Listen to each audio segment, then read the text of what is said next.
आज की कहानी है बड़ा संत कौन। पुराने समय की बात है। एक गांव था जिसमें दो संत एक साथ रहते थे। दोनों की भक्ति का तरीका अलग अलग था। एक संत दिन भर तपस्या और मंत्र जाप करते रहते थे, जबकि दूसरा संत रोज सुबह शाम पहले भगवान को भोग लगाते और फिर खुद भोजन ग्रहण करते और अपने काम में लग जाते थे। एक दिन दोनों के बीच लड़ाई होने लगा कि बड़ा संत कौन है। इस दौरान वहां नारद मुनि पहुंच गए। नारद मुनि ने दोनों संतों से पूछा कि आप लोग किस बात के लिए लड़ाई कर रहे हैं।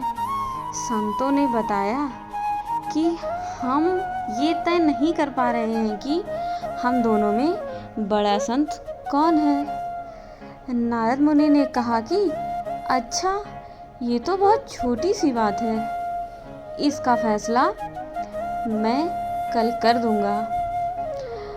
अगले दिन नारद मुनि ने मंदिर में दोनों संतों की पूजा जगह के पास हीरे की एक एक अंगूठी रख दी।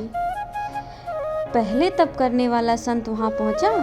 उसने हीरे की अंगूठी देखी और चुपचाप उसे अपने आसन के नीचे छिपाकर मंत्र जाप करने लगे। कुछ देर में दूसरा संत भगवान को भोग लगाने पहुंचा। उसने भी हीरे की अंगूठी देखी, लेकिन उसने अंगूठी को देखकर भी अनदेखा कर दिया। उसने भगवान को भोग लगाया और भोजन ग्रहण करने लगा।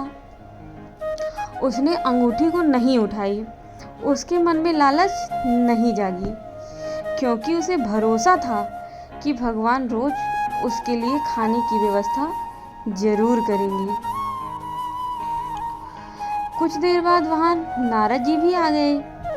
दोनों संतों ने उनसे पूछा कि अब आप बताएं कि हम दोनों में बड़ा संत कौन है। नारद जी ने तपस्या करने वाले संत को खड़े होने के लिए कहा। जैसे ही वह संत खड़े हुए तो उनके आसन के नीचे छिपी हुई अंगूठी दिख गई।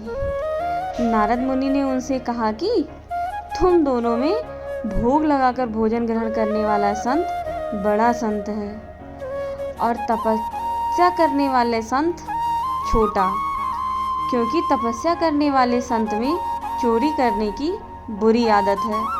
उसने भक्ति के समय में भी चोरी करने से संकोच नहीं किया, क्योंकि भोग लगाने वाले संत ने अंगूठी की ओर ध्यान तक नहीं दिया। इस कारण वही संत बड़े हुए। इस कहानी से हमें क्या सीख मिलती है? इस कहानी से हमें यह सीख मिलती है कि भक्ति तभी सफल होती है जब भक्त के मन में बुरे विचार ना हो, भक्त बुरे काम ना करता हो। जिस भक्त के विचार पवित्र हैं और जो बुरे कर्मों से दूर हैं, सिर्फ उसे ही भगवान की कृपा मिलती है। धन्यवाद दोस्तों। आपको यह कहानी कैसी लगी, ये नीचे कमेंट बॉक्स में आप लोग ज़रूर बताइएगा।